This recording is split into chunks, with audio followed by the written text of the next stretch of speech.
how's it going, everybody? Pragmatic Addict here, back with Jacob, of course, for, what is this, episode 7 now? Yeah. For episode 7 of Mike Judge's Beavis and Butthead on Paramount Plus. So, this episode is a little bit, late. We actually had some shit to do today, but, which is fine, because we're waiting on the shirts to arrive. That's right, guys. We fucking did it. We delivered on our promise. So right off the bat, when I saw the description for these episodes, I'm not gonna lie, I kind of wasn't really anticipating them. So we have two episodes, one called Kidney, which shows us old Beavis and old Butthead again. And then the second episode being called A Good Deed, which is what it was being described as Beavis and Butthead's first ever good deed. So, right off the bat, these two episodes, their descriptions, I was like, it's going to be one of the weaker episodes, isn't it? But I actually have a lot to say about these episodes that I'm really excited to get into. So, in the first segment of this episode, Kidney, we actually are introduced to, once again, smart Beavis and Butthead, which, we have come to expect with this kind of setting of these characters that, yes, this is the kind of, multiverse setting of Beavis and Butthead. So we are always introduced now with smart Beavis and Butthead, showing us more of the future of Beavis and Butthead. And I will say this, yes, this is probably my least favorite setting for these characters, but I will say, I'm glad that they're still kind of teasing the multiverse idea, that it wasn't just like something for the movie. Again, this is my least favorite setting for these characters, but the fact that they're still doing it. And I will say, just really quickly, the route that this episode went, the fact, how they went with it, I gotta say, it actually delivered pretty solid. So how this episode starts off is we actually see Beavis and Butthead sitting on the couch. You know how they usually do. Beavis is usually on the right, Beavis is on the left. Well, when Butthead gets up for some fucking reason, Beavis decides he wants to sit in his spot. And when Butthead comes back, Beavis is sitting in his spot, which Butthead just simply replies, "What the hell do you think you're doing, Beavis?" In which Beavis decides that he never wants to leave the spot. And so what ends up happening, which the episode is titled Kidney, is that Beavis ends up having to piss really fucking bad. And Butthead's like, well, eventually you're going to have to take a piss and I'm going to get my spot back. But Beavis just doesn't want to leave the spot it's Beavis. He doesn't want to leave the fucking spot.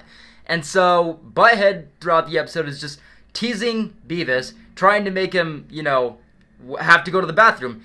And eventually, we are fast-forwarded 2 days later, and Beavis' fucking kidney explodes. In the next scene, we see that they're in the hospital, in which the doctors tell Beavis that, look, if you don't find a donor, you're gonna have to go into hospice. And then it is eventually revealed that somebody is going to, help out with that they found a donor. And the doctors actually say, well, this is somebody that claims to have known you. And I'm not gonna spoil this. I know that a lot of you probably already know who this character is. It's all over fucking Twitter and everything, but that's just not my vibe. I'm not gonna spoil this. But when this character showed up, me and Jacob were both just like, of course! Of fucking course it is! And shortly after this donor arrives, they decide that, well, maybe they're having second thoughts. And I just gotta say, everything leading up to this point, what we've come to see out of these three and, expect kind of going forward with that, it was just great. And I will say, while this kind of setting for these characters, older Beavis and Butthead, which I'm not a huge fan of, I will say that for this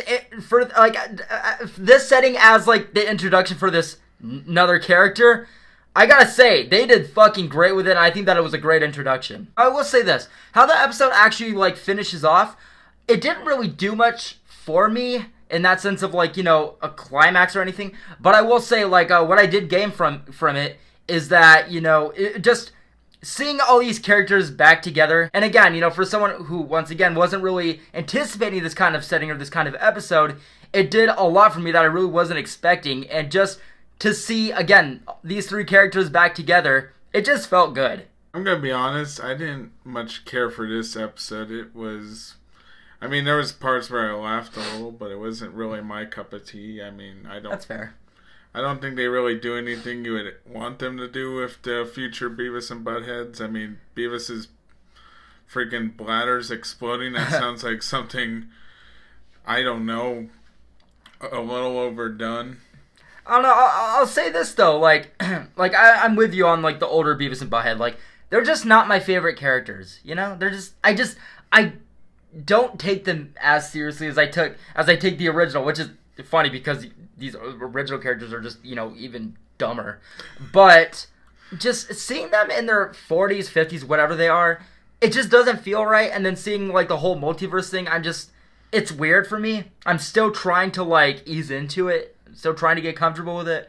But for what they did with this episode, I will say that it was fucking awesome. I was really excited about it in the end. Now in this next episode, initially, this one didn't seem all that special to me. I was just like, alright, well, it's Beavis and Butthead just, trying to get beer again.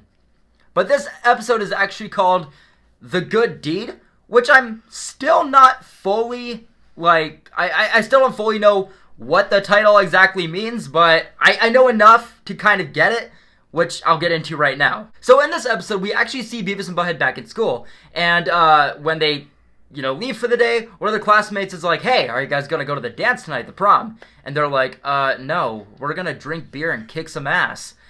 And what ends up happening is that once they, leave and get home, they are, put up with a task from Anderson. He puts them in charge of taking care of fucking pesticide. One thing a scene I just found fucking ridiculous, but also kind of like a callback to the older series, is when Butthead and Beavis see this, this jug of fucking pesticide.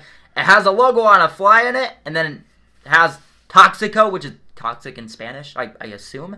But Butthead kind of puts two and two together, right? So, he sees Toxico, it's a Spanish writing, and then he sees the fly, and he puts two and two together, and he's like, oh my god, Beavis, it's Spanish fly. This is the stuff that gets chicks horny. Which, we've seen in the older series, of course, them experimenting with Spanish fly. Ah, help! He's got a boner! Ah, get off me, partner! He's trying to do it with me! Ah, cut it out! Kick him in the nads, Beavis. So they have this genius idea where they're like, whoa, let's take this to the prom and put this in the punch bowl. It's gonna get everybody horny! And I just gotta say, this gave me that classic Beavis and Butthead anxiety where I'm just squirming in my seat just like, what are you guys doing? What are you doing? Where you just know it's not gonna end well. And I gotta say, how we have come to, hope for and love as Beavis and Butthead fans is how far they're actually gonna, go with things. And I will say, they just had at it in this episode. It went to some levels where at the end I was just like, well, what now? And I gotta say, the thing I gained most, I think, from both of these episodes is wondering, where are we gonna go next? Now, I know that, in Beavis and Butthead seasons, or whatever series, that, the episodes don't really follow each other. It's not that kind of a show. But I will say, introducing this character coming back into the show now, into this revival, and then with the ending of this second episode of episode 7, I'm just like, well, see you guys next week, hopefully. And overall, guys, yeah, I'm going to say, I thought both of these episodes were fine. This episode is actually my favorite of the two. I mean, it's not my favorite of the season. Right. Let me clarify. This episode actually saved this episode. Or whatever you call it. I know, it's fucking weird. We're 7 episodes and I still haven't adjusted to it. Anyway, so this one saved it a little because it was a lot more funnier. I'm just laughing every minute of the episode. Yeah, it's just that classic idea of like, they have this bizarre concept that only Mike Judge could come up with. And you're just hoping, like, morbidly that they just go out with a bang, and this episode did that. They did what they wanted with it. And one of those music video things, they reference the freaking. Well, they don't reference it, but they say bees, and I think of that episode. Oh, yeah. Kicking the hornets. Yeah, I think that there's a lot of callbacks in these 2 episodes, which I did find a lot of fun as well. There's a lot of Easter eggs to them, but yeah, I mean, for the 2 episodes that I was probably anticipating the least so far, I actually had a lot of fun with, guys. Yeah, this This one is not as good as the one last week, but this one takes the cake. Yeah. Of the two. But yes, guys, that is going to do it for our review on episode 7. I hope that you guys enjoyed it. Let us know what you guys thought about the video as well as the episodes for those that did get the chance to see them.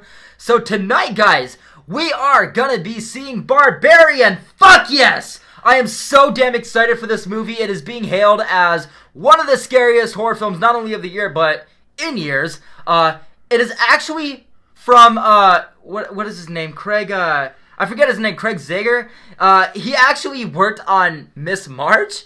This is a horror film we're talking about? Oh, not only that, buddy, it's getting critically acclaimed. Wait, This thing was at Comic-Con, it had its premiere, it was getting some solid-ass reviews, it's at the high 90s right now, really excited for it. Now, I am salty because we were actually supposed to see this yesterday, we were supposed to go to a screening, an early screening of this movie, which got fucking canceled. You don't do that with Barbarian. No. You don't do that with a movie like this. No. Bad AMC. Bad. Yeah. Maybe the next Michael Bay film. But we are going to be seeing it in just, an hour or so. So I got to, wrap up this review.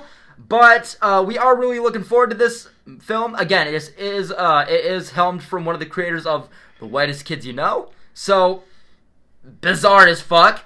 But we're hearing some great things about it. We're really excited. So I will see you guys back here later tonight with a review of Barbarian. But yes, guys, I hope you guys are having a great day. I will see you very soon. Let us know what you guys thought about the video as well as the episodes down below. Take care, guys, and we'll see you next week as well for episode 8.